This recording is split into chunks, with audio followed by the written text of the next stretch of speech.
ما ویلو چې نبی علیہ السلام مبارک په صحابو کې دا صفت د تقوا پیدا کړي. الله پیدا کړي دی خو ظاهر کې نبی کریم صلی الله علیه وسلم سبب دی. ځکه حضور پاک الله د هدایت لپاره رالېږلی دی او امت ته ډېر لوی هدایت پرېښی دی او ډېر لوی خیر الله د هغې نه امت ته رسولی دی. نو داسې معاشره یې جوړه کړه چې د تقوا مثالونه او پکې مثالونه. خو د حضور پاک په خپله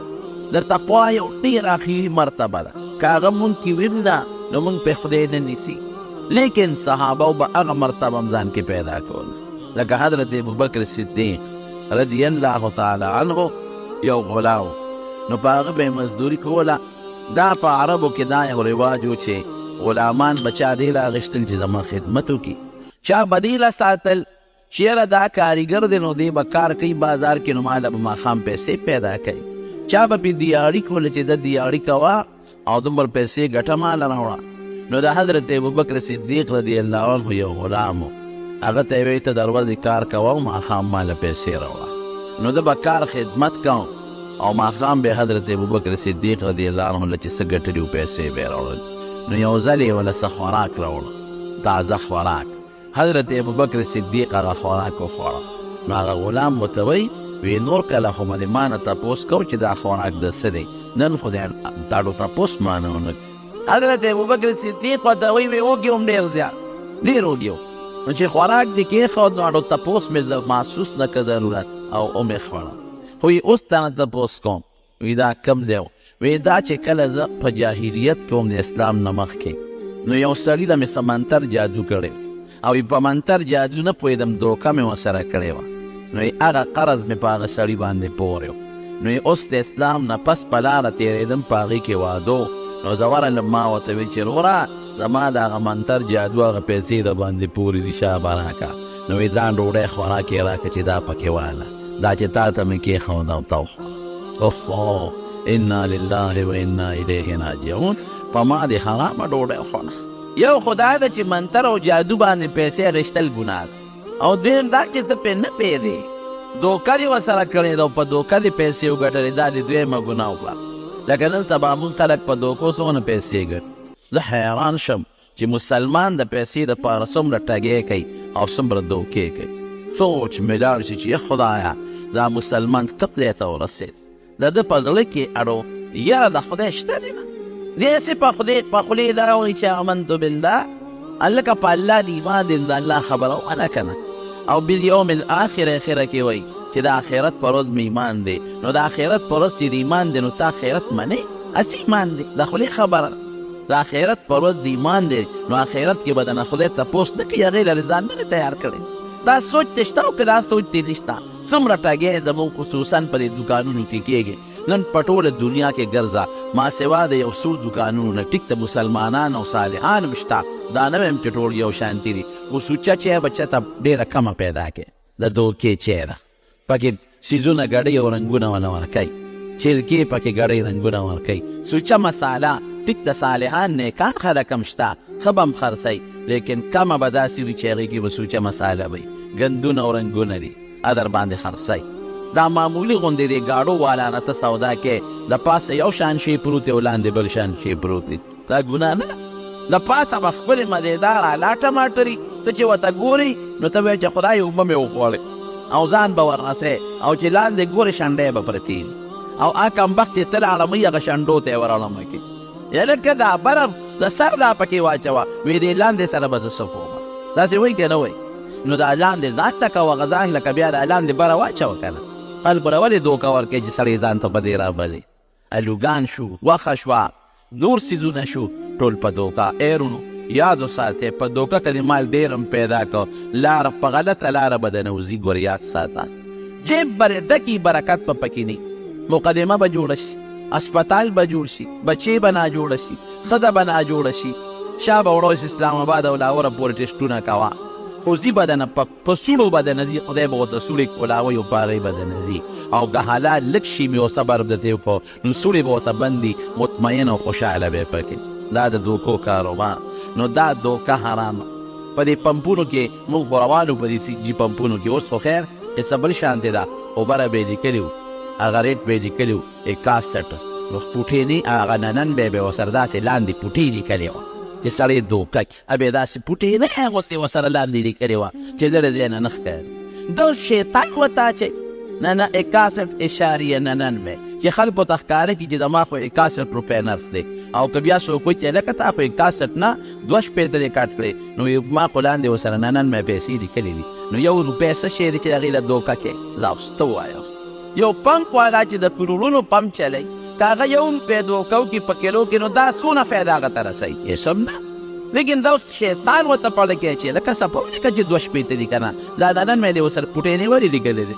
دا دوکې دا کې دا سخت جرم دی او خطرناکه ګناه ده چې څوک دوکه کوي نو ده کې تقوا نشته دی د خدای نه نه یریږي د قیامت د پرورځ د ده د زړه ایمان ټیک ته مؤمن ورته وایو کافر ورته نه وایو خو د ایمان چې کوم بنیادي نښه د هغه د پړه کې نشته دی څنګه مسلمان دی نو حضرت ابوبکر صدیق رضی الله عنه ورته څه وایي وی دوکه دی پر اخباراتو کې پرون مې اخبار کته نو لیکلي چې پپایو کې کیمیکل اچوي ما مخکې ورځو کې بیا پیښ الحمدلله اوس یو ځای کې چې څکله نو مدیداره ټینګه وه مې پیښ لکه چې ښه ټینګي مولي صاحب ټینګ کوم دی مې چیرې خشته راوړېدل وایي دا پکې دا ظالمان څه پوډر موډر ګړۍ او پاغې یې ټینګوي اوس څه کوې اوس د انسان صحت سره لوبې دي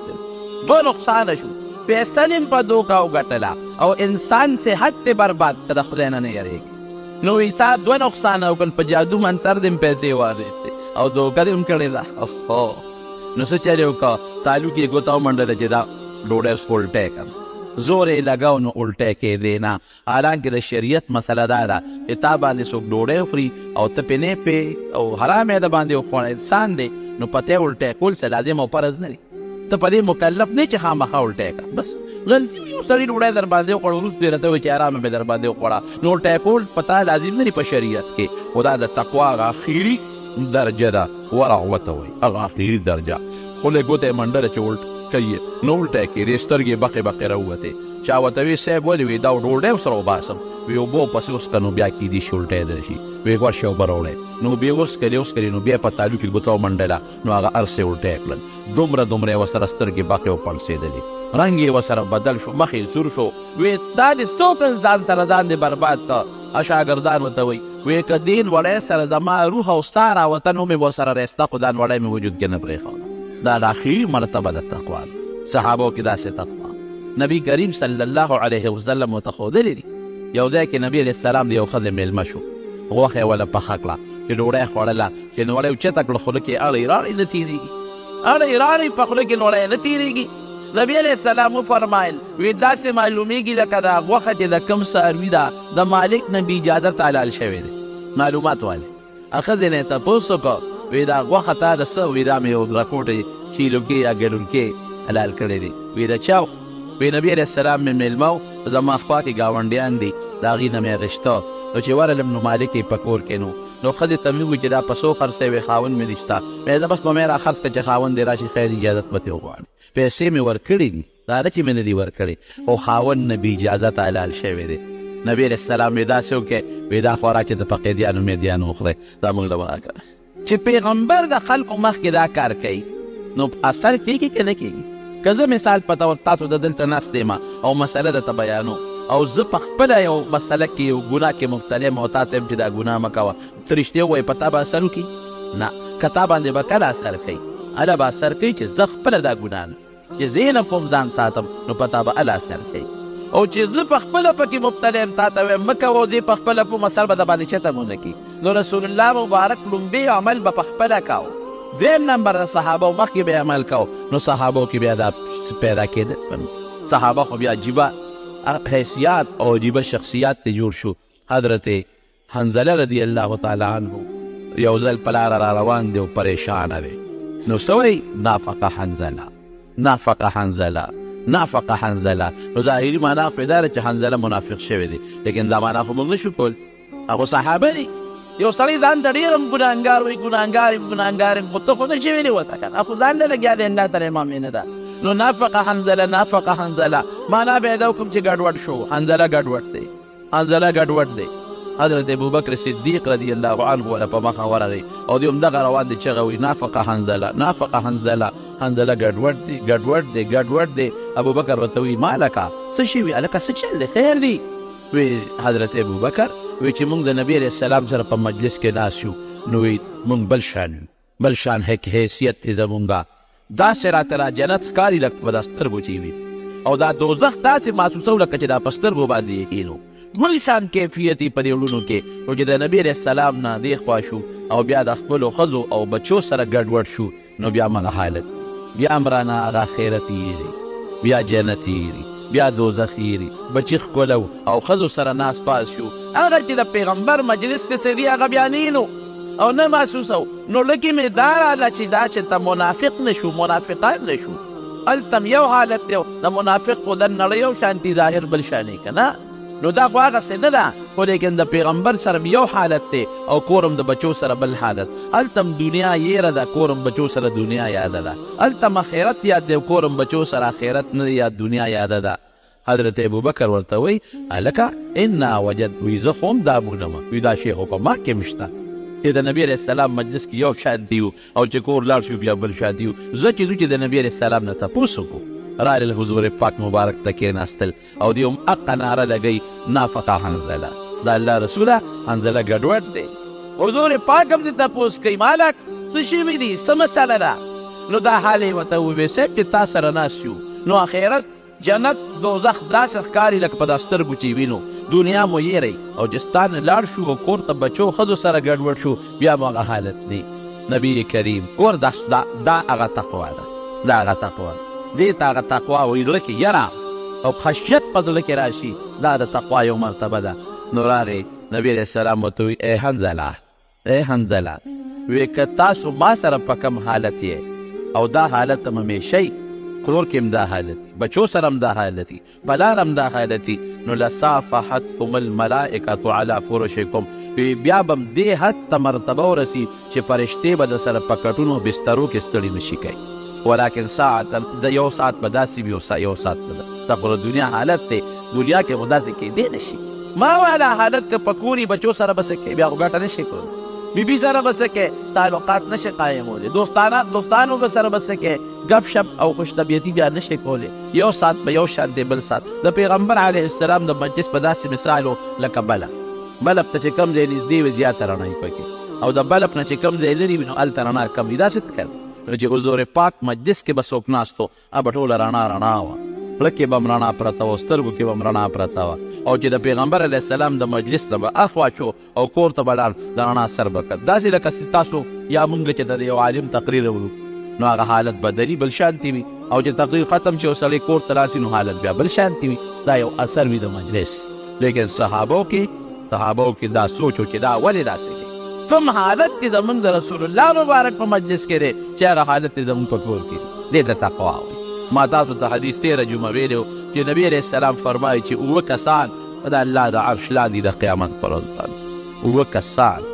او نور به څونه نږدې وي یو میل به نور نږدې وي یو میل نو په ترمذي شریف کې یو حدیث تیر شو پرون نابل اور زموږ په ترمذي شریف کې حیران شوم وی میل هغه صحابي وایي عربي وی میلونه خو دوه قسمه دي و یو خو دا میل دی دا چې کم په سړک باندې کم لګېدلی دی او په لاره لګېدلی دی او په عربی کې میل سلی ته هم وایي چې په سترګو کې سړی وایي میل عربی کې سلی موږ پښتو کې سلی ورته وایو رجوع مکې پروت دی او سترګه کې وایي نو نبي علیه السلام وایي چې نور به یو میل نږدې وي نو آیا دا ځمکې والا میل دی او که هغه سلی والا میل دی دومره به نږدې وي او هر سړی به په خپله کې ډوب پروت وي ډوب د چا د کونډو پورې د چا د بړې پورې د چا د سینې پورې او د چا د خولې پورې دغه میدان کې به اووه قسمه خلک د الله د عرش د سوري لاندې ناستي به الفاظ دیگر د الله میلمانه وی د رب العالمین او د پروردګار میلمانه وی نو هغې اووه کې یو کس څوک دی تقوا والا متقي رجل ذکر الله خالیا ففازت عیناه هغه سړی دی چې دی ځان له په کوټه کې دی ځان له په جومات کې دی هېڅوک نشته پروردګار ورته رایاد شو نو سترګو نه اوښکې وبهېدې ویې منله چې الله زما هر څه ویني ویې منله چې الله ما ګوري د خلکو مخکې خو هر سړی نه یېري د خلکو مخکې د نوکر د خپل افسر مخکې ټیک ټاک پلار د بچو مخکې او بچې د پلار مخکې ټیک ټاکي رور د رور مخکې ښځه د خاوند مخکې ټیک ټاکي جومات کې چې خلکو سره ناست دی ټیک ټاک دی شرمېږي به چې دا ګناه د خلکو مخکې کومه دا ورور به راته وایي چې داسې کوي دا زوی به وایي داسې کوي دا پلار به وایي داسې کوي دا ګاونډي به وایي داسې کوي دا افسر به وایي داسې کوي لیکن کمال به تقوا به دې الی ذکر الله خالیا چې ځان دی هېڅوک هم نی او الله را یاد کې او د سترګو نه دې اوښکې دارې وکړي دا صفت بدن کې پیدا کوو نو دا تقوا والا صفت بدن کې پیدا کوو دا به نه وایو یاره دا خو د ډېر خلک په دې دوکه دي که ته ورته وایې نیکي وکړه مړه رب غفور رحیم دی الله مهربانه او رحم کوونکی دی داسې وایي که نه وایي ها د پښتنو متل دی وایي ګوړه ګوړه کوه نو خوله به خوږېږي یو سړی چې ګوړه ګوړه کوي نو خولې خوږېږي خوله به کله خوږېږي چې ګوړه وخوري که ته د ورځې په تسبیح راوالې او 10,000 کرته په تسبیحو اړی چې ګوړه ګوړه ګوړه ګوړه ګوړه نو خوله دې نه خوږېږي او که داسې یو پوټې غوندې د دې نوک عمره ګوړه دې ژبې ته راوړله پټک دې خوله خوږه شوه نو که ته ډېر هم بیا چې الله غفور رحیم دی او په ما به رحم کوي او ګناه کوي نو دا ګوړه ګوړه کوه خوله به دې خوږېږي د الله رحم وجود ته رادننه که یو ټوکله ګوړه وخوره داسې عمل وکړه چې د الله رحم درکې دردن شي داسې عمل وکړه پوټېدی عمل وکړه لږ عمل وکړه خو چې ته د الله د رحم ستا په دې سینه کې وردننه شي ستا په دې وجود د الله مغفرت راشي او که ته هسې ګوړه ګوړه کوې نو په دې خوله نه خوږېږي ګوړه به خورې نو خوله به دې خوږېږي ځان داسې کړه چې د الله د مغفرت او د رحم ستا په دې سر او په دې وجود کې لږ پوټېنې مو وردننه شي نو بیا کار بیا سم نو ځان له په دې ړفه کوه هلکه زه دې مسلمان پیدا کړی مې جنت ته به مې بوځي مسلمان پیدا کړی خو د مسلمانۍ کار به کوې یوازې دا چې مسلمان مسلمان مسلمان مسلمان دغه مثال دی چې ګوړه ګوړه کوه خوله به دې خوږېږي مسلمانۍ والا کار وکړه د اسلام هغه عمل په دا ژبه کې ده وسکه خوله به دې خوږه شي د اسلام والا هغه پټکي راواله په دا سر یې کې ده د اسلام هغه جامه راواله په دې وجود یې کې ده د اسلام هغه عمل راواله هغه اخلاق راواله او په دا ژبه یې کې ده وسکه اسلام وسکه په نوم نه وسکه اسلام نو ته ګوره چې بیا د خوله په اسلام خوږېږي که نه موږ سکه نه کړو د اسلام ورځتن کې خپې ورکوي نه مونځ شته نه روژه شته نه مونځ شته او نه روژه شته او نه زکات شته او نه حج شته او نه چېرته مسلمان ته ښېګړه شته او فایده شته او مسلمان یم مسلمان یم ګوړه ګوړه کوه خوله به خوږېږي یاد وساته ترونو رسول الله مبارک دا نه دي مونږ ته ویلي چې بس الله غفور رحیم دی او مونځ مه کوه الله غفور رحیم دی او نیکي مه کوه دی مونږ ته دا ښولي چې ځان داسې که چې الله در باندې رحم وکړي الله رحیم دی چې رحم د باندې داسې عمل وکړه داسې څه وکړه الله غفور دی چې دې وبخي الله ته توبه وباسه چې الله دې وبخي نو فضول بدن لړنه خوشحاله او د صحابو کې پرېښي دي حضرت عمر فاروق رضی الله تعالی عنه حضرت عمر فاروق رضی الله تعالی عنه بادشاہ د امیر المؤمنین د مسلمانانو بادشاہ او د شپې به په لارو کوڅو کې ګرځي لارو کوڅو کې هسې ګرځي چې د خدای یاره دي نو د شپې څوک خوب پرېږدي تقوا ني سړی خوب پرېږدي یو غلام د اسلام یو ځل روان یو ځای کې مراڼه ولیدله وی ما ته وي ته راځه مخامخ چې ته قافلې نه څوک پاتې شوي دي او ښار ته نه دي را رسېدلي ورشو ضرورت دی څه ضرورت یې نه وی چې ورلو نو ماشومان دي او هغه جاړي او یو ښځه ده او کور یې بل کړی دی او څمڅی ده په کټوۍ کې وایي حضرت عمر فاروق رضی الله عنه خو ښځه نه پېژنده او نه هغې پېژنده وی دا ماشومان ولې جاړي وی دا وږي دي نو دا کټوۍ کې ولا څه پخی نو زر پاخه که چې دا لوږې ختمه شي که نه وی دې کې خو څه نشته په کټوۍ کې تشه کټوۍ ده وی دا تشه کټوۍ دې په اور ولې ایښې ده او څمڅی پکې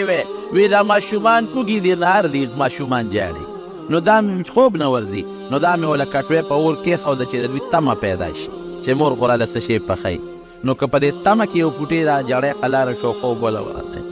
اوهو حضرت عمر ورته وایي چې د ماشومانو خوراک نشته ډوډۍ نشته وږي دي نو ته عمر له ولې نه ځې بادشاه له امیر المؤمنین له ولې نه ځې بادشاه د مسلمانانو له چې د بیت المال نه څه درکړي ښځه ورته څه وایي وی دا به د قیامت پر ورځ پته لګي اوس خبره پرېږده د قیامت پر ورځ د الله دربار زما لاس او د عمر امیر المؤمنین ګریوان هلته به خبرې کوم دلته دا خبرې نه کوم وی تا نه عمر څه خبر دی چې دی د ګریوان نه نیسې تی خبر که نو که بیا در نه رانغی او سی در نه کړه نو بیا د ګریوان نه نیسه وی چې ما نظر نشي خبرونه بادشاهي ولې کوي ما نه بدن خبرې کوي بیا بادشاهي ولې کوي چې ما نظر نشي خبرونه چې دا ټکې ووایې بس عمر پاسې او غلام دوی زه چې ښځه خو ما نه پېژني زه چې ځو بیت المال ته ورغی یو بوجۍ ډکه کړه زیتون او اوړه او ستوان او هغه زمانه کې چې څه ګډوډ خوراک خو د هغې بوجۍ ښه مضبوطه ډکه کړه چې ډکه کړه اوچته یې غلام ورته وایي صاحب ما ته یې پرېږده چې زه یو څه میره دا بوجۍ به زه وړم ګوره امیرالمؤمنین دی ستا بادشاه زرداري به بوجۍ په اوږه کړي ستا ګورنر به په اوږه کړي ستا وزیر اعلی به په اوږه کړي بوجۍ ستا افسر به په اوږه کړي ستا ممبر به په اوږه کړي اوبه کړي داسې څوک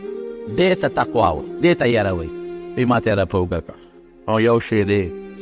دې بوجۍ په اوږه کړي دي ستا دې بادشاهانو هم بوجۍ په اوږه دي خو د وبال بوجۍ په اوږو پرتې دي د قیامت په ورځ د ګناه بوجۍ د دې په سټونو پرتې دي د ګناه نشته تقوا نه مونږ کې شته خفه کېږئ به نه نه مونږ کې شته نه زمونږ په حکمران طبقه کې شته نه زمونږ معاشره کې نشته تقوا که تقوا په معاشره کې وي دوکه به نه وه امن به و سکون به و اطمینان به و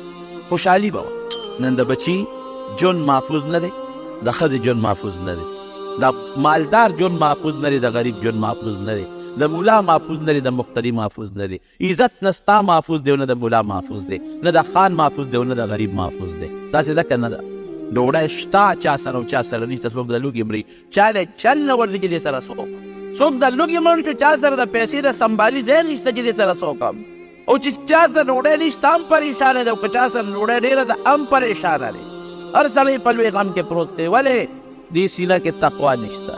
د دې سینې د الله سره ربط کنیکشن نشته که د دې زړه ربط او کنیکشن د الله سره پیدا شو ته ګوره چې بیا دا بلب بلیږي که نه بلیږي دا بلب تار کټ دی نو بلب به څه بل شي بلب ټول تیاره ده تار کټ دی که دا دې زړه کنیکشن الله سره ولګېد الله سره کنیکشن دا تقوا ده اوس لنډه معنا شو تقوا څه ته وایي الله سره د دې زړه د خیر کنیکشن او ربط که دا ولګېد ته ګوره چې زړه بلیږي که نه بلیږي زړه مړه دی مړ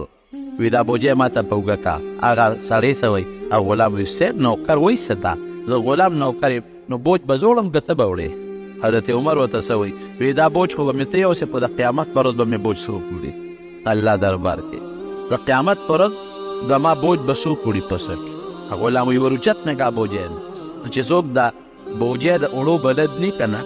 نو هغه بیا هغه ته وړل بیا ډېر زیات مشکل دی چې څوک د بار د وړو بلد وي هغه ته اسان دی او چې څوک بلد دي نو هغه ته ډېر زیات مشکل وي نو ما به ورته یو ځل پټي ته تللی وم نو ګڼو ګېډۍ یې مله په اوږه کړه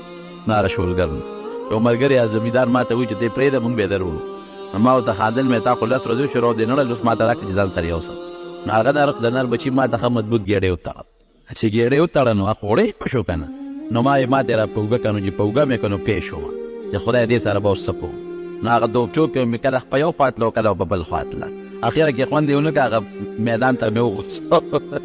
یو دوه درې مې دې را په اوږه کړل مې دا به څوک تورنګزو سره پورې وړي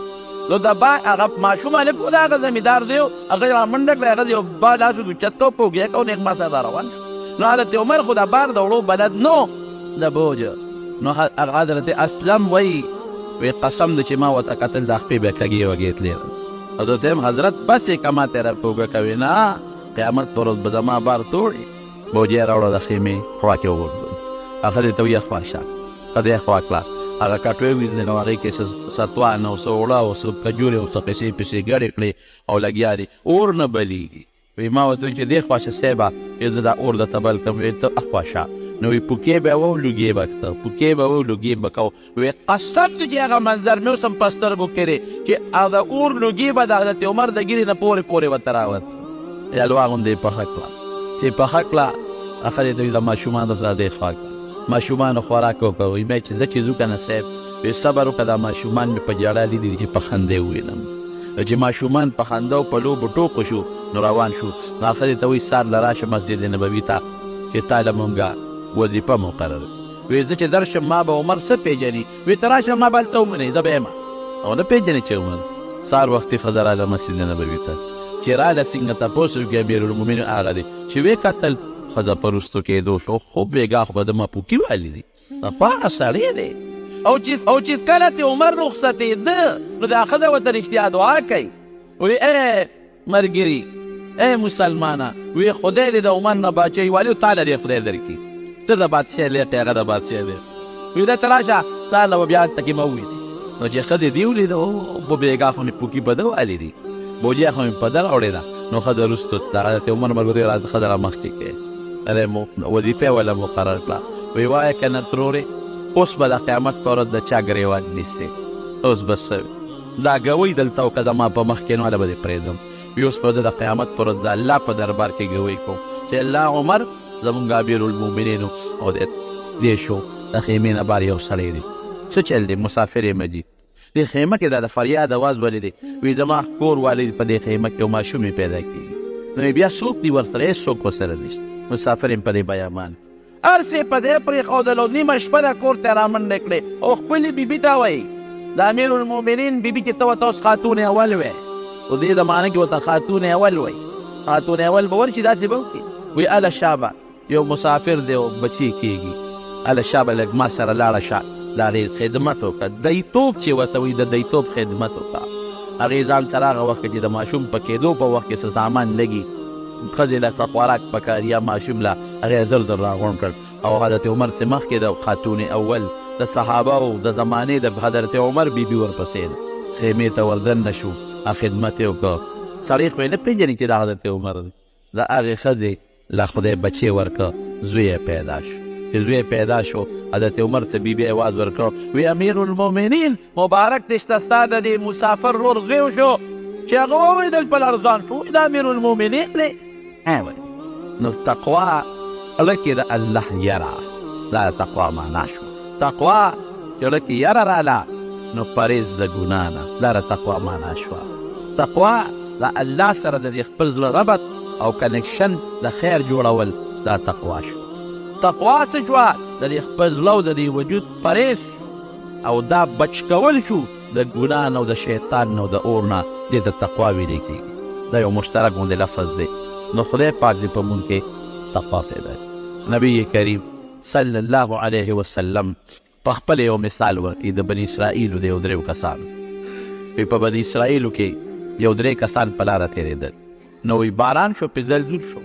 نو دا درې واړه یو غار ته ننوتل بخاري شریف کې یو اوږد حدیث دی او امام بخاري چې ولې نوم مې ښودلی دی د هغه پې بره عنوان د حدیث الغار یې ښودلی د غار والا واقعه نو درې واړه ننوتل غار ته چې ننوتل ګړز د زلزله شو چې زلزله شوه د غار د خولې نه یو غټ کاڼی را پرېوته او د غار را خولې بند دې غریبانان په هغه غار کې دننه پریشانه ونښتل چې خدای اوس به څه کوو رڼا بنده شوه رڼا نه لګي هوا بنده شوه اکسیجن بند شو خدای دا به اوس څه کېږي دا ډېر ګران کار یي په ما هم یو ځل تېر شوي دي ما سره یو ملګري په مکه مکرمه کې یو وخت کې مونږ بره په یو دغه کې اوسېدو بره چت کې نو په هغه لفټ ختو نو هغه لفټ ته چې څنګه ننوتو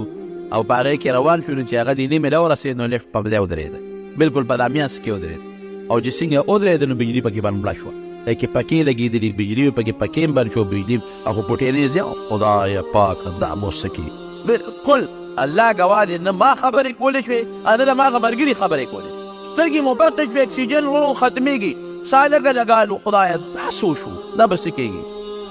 نو هغه لفټ ته چې څنګه ننوتو او په هغې کې روان شو نو چې هغه د نیمې له ورسېد نو لفټ په ځای ودرېده بلکل په دا میانځ کې ودرېد او چې څنګه ودرېده نو بجلي پکې باندې مړه شوه پکې پکې لګېدلي بجلي پکې پکې بند شو بجلي او خو پټېدې ځای خدایه پاکه دا به اوس څه کېږي بلکل الله ګواه دی نه ما خبرې کولی شوې او نه د ما هغه ملګري خبرې کولې سترګې مو برته شوې اکسیجن ورو ختمېږي ساه لږه لګالو خدایه دا څه وشو دا به څه کېږي نو هغې کې یو انټرکام غوندې لګېدلي هغې باندې به راواغېسته هغه اوچت که هغه سړي سره خبرې کوو هغه هم اوچتوي یاره جي یو 2-3 منټه دا کیفیت په مونږ تېر شو خو د مرګ هغه کیفیت و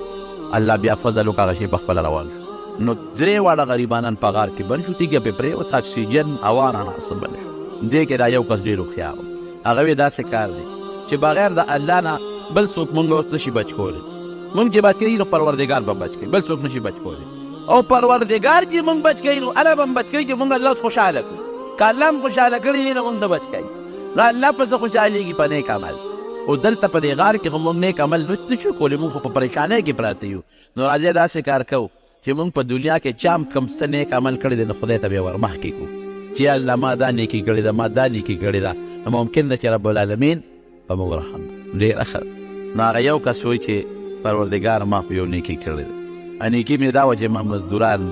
راوستل او کار مې پرې کړ او سره مې فیصله کړې وه چې دونه به روجي درکوم. نو چې کله ماښام شو مازدیګری شو نو نورو له مې هغه خپلې مزدوري ورکړه او هغه یو کس هغه مزدوري پرېښوده او ولاړ. ما ورته ویل لږه خپله مزدوري دې واله اړو غږ یې ونه کوله. وی ما وی چې خدایه دې سړي خو دا مزدوري پرېښوده، دا مزدور خو زه پېژنم هم نه راروي مزدور دی، ده سره به څه کوم. نو دا ما یو پټی و، ما د هغه غروجې راواغېستې، هغه مې وله په هغه پټي کې وکرلې. هغه زیاتې شوې، بیا مې وله وکرلې، نورې زیاتې شوې. نو په هغې باندې وله ما غلامان او ویزې واغېستې او ګډه چیلې وخان مې وه. وی ډېره موده پس یو سړی راغی، وی ما ته وی چېرې تا باندې زما لږه قرضه ده. د څه قرضه دې ده؟ یو وخت کې تا له ما مزدوري کړې او زما څه روجې کېدې، هغه مې درته پرېښي، ما له هغه خپلې روجې راکړه. اوهو خوشحاله شو. وی ما وی چې دا مخامخ ګاړۍ ته ورشه، دا چې څومره سامان دی، دا اوښان او ګډې چیلې او دا غلامان دا ټول ستا دي. وی ما ته وی چې ټوکې نه پورې کړې، زما خو یو څو کیلو دې زمانه کې کیلو دی، هغه زمانه کې به ورته فرق او څه وی، زما خو یو څو کیلو روجې کېدلې. وی ما ورته قصه وکړه چې دا له ما زیاتې کړې دي، دا هر څه ستا دي. نو دا سړی وی یا الله که دا کار ما خالص ستا د رضا دپاره کړي پروردګار، ځکه دغه وخت ما صرف او صرف ته راضي کولې. نو الله لږه غوندې دا تیږه ښکته کړه چې یو ټوټې غوندې هوا په راباندې ولګي. دې ته هغه توسل بالاعمال الصالحه وی، په نیکو اعمالو باندې وسیله نیول. وی لږه غوندې تیږه وړقېدله او په موږ یو ټوټې هوا ولګي، د اکسیجن خو چالو شو. دا بل وی چې یا الله زما بوډاګان مور او پلار وو، هغه مور او پلار چې زما کوم بوډاګان وو، نو زه به تلم ګډې چیلې به مې سرولې. په دې میانځ کې درته بیا وایم جومات هغه زمونږ کار دی الحمدلله، څه ډېر حده پورې شوی دی، خو لږه قرضه را باندې پاتې ده او پلستر یې پکې پاتې دي. مهرباني وکړئ چې څومره د چا وس کېږي د دې سره تعاون وکړئ، ښه دې څادر کې مدد وکړئ، خالص د الله د رضا دپاره. لکه ما چې درته کوم واقع جوړونه کړې ده، خالص په دې نیت چې دې نه زما هېڅوک نه خبرېږي او الله خبرېږي، دا هر چا د خپل وس مطابق. دا د جومات مسله ده چې الله تعالی را مسله حل کړي. بهر کیف وی ما دا چل وکړه چې ما به ګډې چیلې سرولې، خو چې ماښام به مې ګډې چیلې راوستلې، ما به دې پی واغېشتل. نو ړومبې به ما مور او پلار باندې څکل، بیا به مې په خپلو بچو باندې څکل. و یو ځل نږدې ګیا کمه وه، نو ګډې چیلې مې ډېرې لرې بوتلې. نو ناوخته رالم، نو چې رالم زما مور او پلار بوډاګان اوده شوي، نو ما ګډې چیلې ولوشلې او هغه پی مې په جام کې واچولو. وی هغه ماشومان چې څومره وو هغه راته رینګېدل، هغې ژړل چې مونږ له پی راکړه. وی ما ورته وی چې تر څو مې د مور او پلار باندې نیس کړې، نو هغې نه پورې تاسو نه درکوم. وی دقسې ولاړو ماشومان په خپو کې رینګېږي چې د شپې اکثرې څه تېره شوه. چې تېره شوه سهار قریب شو، نو مور او پلار راویښ شو. چې راویښ شو ما ته یې وکتل، او بچې، وی ما وی چې ماشومانو له به دې ورکړو، نه بابا نه بیبې، چې تاسو نیس کړې زما بچي به یې نس کړي. په هغې مې هغې پی وڅکل، بیا مې هغه بچو له ورکړل. الله که دا کار ما خالص تا د رضا دپاره کړي، صرف دې له پروردګاره چې ته پرې راضي شې، نو خدای لږ ونې دا کاڼې نوره موړه کوه چې یو بوټۍ داسې لږه رڼا خو راته لږه پیدا شي. ګوره په نیک عمل الله خوشحالېږي که نه، نو هغه تیږه لږه نوره موړه کېده، خو د تلو لار بیا نشته. دا درېیم څه وی، دا درېیم وی چې د ما راتللو وه، دا ګورې د حضور پاک د مبارکې خولې واقعه ده. زما د تللو وه، زما ورسره ډېره زیاته مینه وه، ډېر محبت و. نو یو ځل چې ما د ګناه مطالبه وکړه، نو هغې ما ته وی چې ما له یو 100 روپۍ راکړې، نو زه به ګناه کوم. نو زه خو غریب وم، نو تکړه شوم، لګیا شوم، هغه مزدوري او پیسې پیسې مې شروع کړه، هغه 100 روپۍ مې ورته برابر کړو. نو ما ورته یو ځای مقرر کړه چې دې ځای ته راشه، هغه خپلې پیسې دې واله. وی هغه ځای ته مې راته راغله، لور راله، هغه پیسې مې وله ورکړې. نو مې چې اوس به د ما خبره منې او ډېره ښه ده. نو وی دغه ځای کې یو د ما راته لور ده او یو ځای بل هېڅوک نشته. نو چې ما هغې د ګناه اراده وکړه، نو هغه په رپېدو شو، په ژړا شو. نو ما ورته وی چې ولې زه خو تا سره په زور ګناه نه کوم، ما خو دله پیسې درکړې، اجرت مې درکړه، په پیسو په اجرت یې درکوم، او ما دله پیسې په بلو دغه پیدا کړو، تا راته ویلو چې دا پیسې پیدا کړه، نو دا په زور تا سره ګناه کوم چې اوس جاړې رپېږي. وی ما ته څه وی، ما ته وی چې نه، د زور خبره نه ده، په دې نه جاړم په دې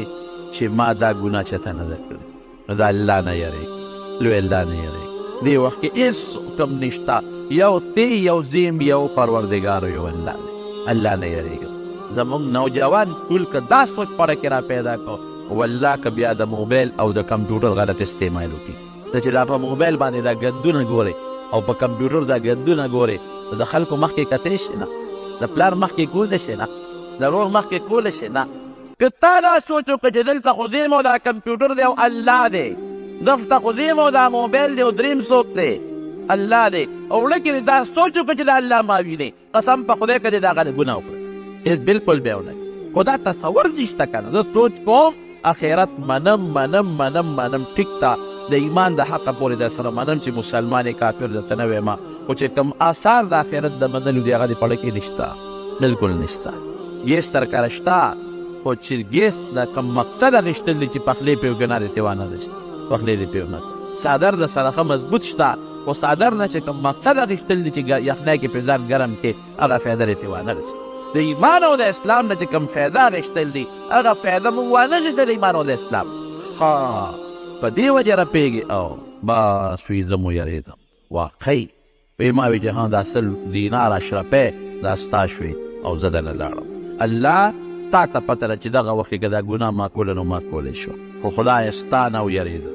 دې ته هغه تقوا وایي هېڅوک نشته پروردګاره ستا نه ویرېدم نو ما هغه ګناه پرېښوده او هغه پیسې مې د تره هغه لور ته مفت پرېښودې نو خدایه که دا عمل ما خالص ستا د رضا دپاره کړي او ستا د یاري نه مې کړي الله لږه غوندې تیږه ښکته کړه چې مونږ ته لار وشي او بار وځو نو تیږه وړقېده او لار وشوه دی وړه بار الله بیا مدد کوي که نه د متقیانو مدد کوي پروردګار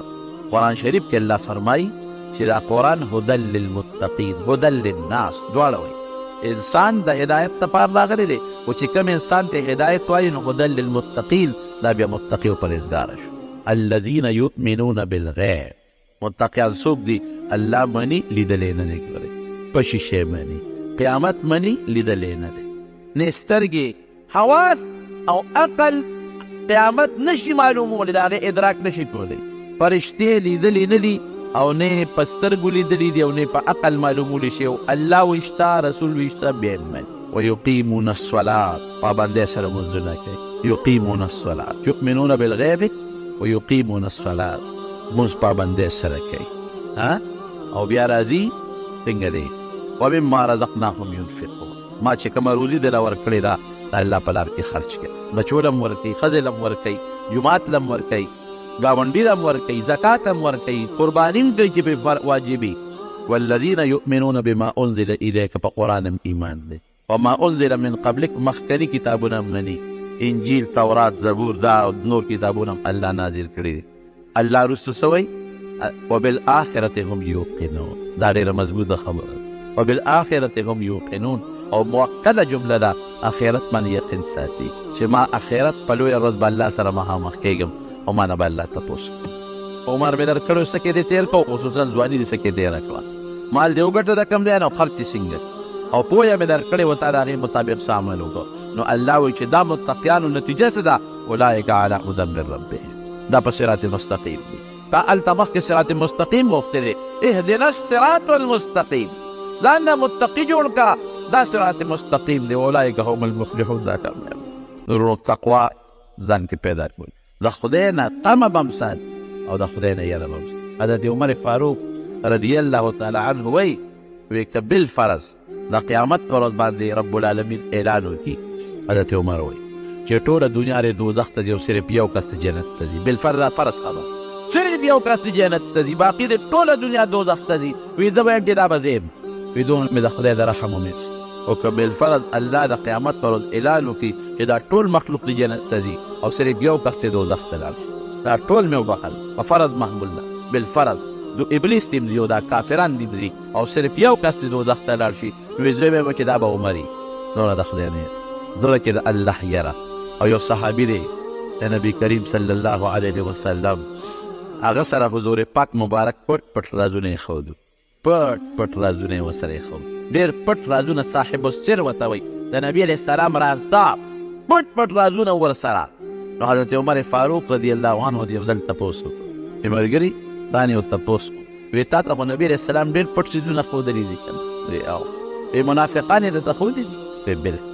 ما سره یو فرس پروت دی چې فلانکې منافق فلانکې منافق فلانکې منافق فلانکې منافق لیست را سره پروت دی دا ماته نبي علیه السلام ښودلي دي او عمره امیر المؤمنین ورې ښودې درته نشم ځکه دا د پیغمبر علیه السلام ما سره یو راز دی که ما ته وایي چې ما ته وښایه دا منافقان درته یې ښودلی نشم وایي نه وایي دا درته نه یم چې ما ته یې وښایه خو صرف یو تپوس ته نه کومه تا سره چې تا په زړه کې پیغمبر علیه السلام درته کوم منافقان ښودلي دي ته هغې ته لږ نظر وکړه چې د عمر نوم به خو پکې نه الله اکبر هغه عمر چې رسول الله مبارک د ده متعلق د ده مخکې وي عمر فی الجنه عمر به جنت کې ده ته پته ده اورېدلي هغه عمر چې نبی علیہ السلام کله د معراج نه راغی نو عمر ته وایي عمره وایي ستا محل مې لیدلی په جنت کې مې یو خشته ښکلی اعلی محل ولیده نو ما تپوس وکړه چې دا محل د چا دی دا به زمۍ نو دونه خشته و وایي نه دا د حضرت عمر دی په بخاري کې راځي بخاري شریف کې نو ما وایي چې ودرېږه ور دننه کېږم خو عمر ستا غیرت راړوان دی شو چې عمر خو ډېر غیرتي دی هسې نه غوسه ورنه شي چې ته زما محل ته ولې داخل شوې نو ستا د غیرت ته ولې ور داخل نه شم نو د خوشحالۍ د وجې نه د حضرت عمر په سترګو کې اوښکې راغې ویې ژړل ابکا اغارو یا رسول الله زه به په تا غیرت کوم چې ته زما کور ته ولې دننه داخل نه شوې دا مو ورته پته ده د جنت کې محل هم شته دا مو ورته پته ده چې جنتي دی دا مو ورته پته ده په یو موقع کې حضرت ابوبکر او حضرت عمر رضی الله عنهما ولاړ دي او نبی علیه السلام د ښي لاس کې حضرت ابوبکر ونیوه او د ګس لاس ته حضرت عمر فاروق رضی الله عنه پکې ګس لاس ونیوه او د صحابو مخکې دقسې ودرېدل وی هکذا نبعث یوم القیامت وی قیامت پر ورځ موږ د قبرونه دقسې پاسو دا مو ورته پته خبر دی دا نه چې نه دی خبر لیکن تقوا یره د الله نه په زړه کې دومره یریږي کم څاروی ما درته ویلي سپی دی سپی او چې چونګې سپی دی په هر چا حمله کوي په د خپل مالک نه یریږي که نه یریږي ولې د مالک نه یریږي ځکه مالک دوه درې ډبه والی دی که څه په دې مالک ورځمه زه خو د دوه څلور ډبه والی بیا مې وایي نو سپین چې په یره پکې راشي نو ټیکي او چې یره د چا نه نو په هغه باندې غب کوي نو انسان له پکار دی چې په خپل زړه کې تقوا پیدا یره پیدا کړي که د تقوا او یره پیدا کړه ټیک ټاک به نه به د ګاونډي نه ګاونډي ته ضرري نه به د زوی نه پلار ته ضرري نه به د پلار نه زوی ته ضرري نه به د دوست نه دوست ته ضرري هېڅ ضرر به ني نه معاشره کې به امني سکون به اطمینان به خوشحاله خوشحالي به خو موږ کې تقوا نشته الله دې په موږ کې تقوا پیدا کړي نو رب العالمین فرمایي قرآن شریف کې یو ځای کې نه بار بار یا ایها الذین آمنوا اتقوا الله حق تقاته الله نه پړه کې یره پیدا کړي خو داسې یره چې د الله د شان مناسب یره ده څه زړه کې به د الله احترام او تعظیم کښېنی داسې نه لکه د مار نه سړی یریږي الله نه د ظلم یره به نه کوي لکه پلار نه او د استاد نه چې سړی یریږي هغه د عظمت یره یې پړه کې داسې ولا تموتن الا وانتم مسلمون او کوشش وکړه چې غاړه بسته تابعدار د پروردګار تر مرګه پورې پاتې شي الله دې موږ کې تقوا پیدا کړي دعا وکړئ رب العالمین موږ متقیان جوړ کړي زموږ یو دوست دی د هغه بچی بیمار دی د ګردو او په هسپتال کې اسلام آباد کې داخل کړی دی او دعا ورته وکړئ چې الله تعالی ورله شفا ورکړي رب العالمین ته ورله شفا ورکړي رب العالمین روغ صحت یې نصیب کړي د چا په کورونو کې بیماران دي د چا په هسپتالونو کې مریضان دي الله ټول له شفا ورکړي یو بل دوست یې بېګا راغلی د هغه په کور زنه بیبي سره څه مسایل دي دعا ورته وکړئ چې الله تعالی د اتفاق ژوند نصیب کړي او الله د اختلافاتو نه په امن کې وساتي د چا په کورونو کې پریشانۍ دي خدای هغه په خوشحالو بدل کړي چاته ټینشنونه دي الله هغه په خوشحالو بدل کړي څوک په سوچونو فکرونو کې مبتلا دي الله دې په خوشحالو باندې بدل کړي الله چاته چې څه مشکلات دي هغه مشکلاتو ته په خیر او په خوشحالو بدل کړي الله چې زه چا څوک تنګسته دي ته فراخي ده لاس نصیب وګرځولی کړي پروردګاره که څوک مردګان وفات شوي ته مغفرت نصیب کړي څوک او دیار خان حاجي صاحب دی بیمار دی هغه ته هم دعا وکړئ چې الله تعالی ورله روغ صحت ورکړي څومره مریضان دی الله ټول له شفا ورکړي الله ته زموږ نه راضي شي خدای زموږ په زړه کې تقوا پیدا کړي خدای د دنیا او د آخرت خیر او برکت هم نصیب کړي د دنیا او د آخرت د شرونو د فتنو نه وساتئ رب العالمین د نبی علیه السلام تابعداري نصیب وګرځولی کړي د مخلوق د شر او د فتنو نه وساتئ ډېر خیر هم نصیب کړي زموږ د جومات کې چې چا مدد وکړو د مال یا د بدن الله د هغې اجر ورکړي